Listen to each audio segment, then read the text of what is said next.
Hindi na daw makakalimutan sa kasaysayan ng Philippine basketball ang ginawang dalawang dagger 3 ni Justin Brownlee sa China na nagpaiyak sa buong China crowd pati na rin sa mga commentator ng Chinese basketball team.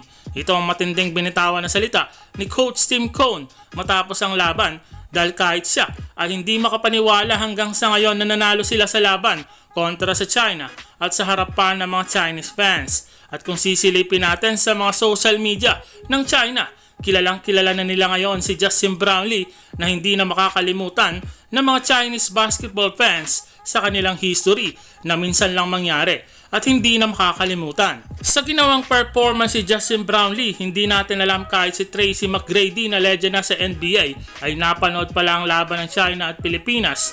Pinanood pala ang laban at sigurado napanood nito ang performance ng ating national team, lalo na si Justin Brownlee, yung dagger 3-point shot nito na nagpalamang at nagpanalo sa ating Gilas Pilipinas. Hindi lang si Tracy McGrady ang nakapanood sa laban, kahit si Shaquille O'Neal ay nasa China pala para personal na manood sa Asian Games, lalo na sa basketball.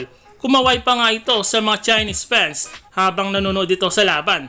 Inamin naman ni Coach Tim Cone na umiyak pala ito dati noong 1998 Asian Games matapos silang matalo sa China. At ngayong nagbalik siya 25 years ago na ibawi nito ang sarili pati na rin ang Pilipinas sa isang masakit na talo. Well, ano man at ano pa mang mangyari mamaya sa laban ng ating national team at Jordan, super proud na tayo na ang Pilipinas sa ngayon ay isa na talaga sa mga powerhouse team ngayon sa Asian region. Kung matalo ang Pilipinas, makukuha natin ang siguradong silver at kung manalo naman, makukuha natin ang gold sa tinagal-tagal na panahon. At magiging history talaga ito sa Philippine basketball. Viral naman sa ngayon ang kumakalat na video yung reaction ng mga Pilipino sa epic game ng ating Gilas Pilipinas sa China. Sigawan ng mga sports writer na nagko-cover sa Mall of Asia. Panoorin natin ang napakagandang reaksyon ng mga Filipino writer at sports fans na din. Wala.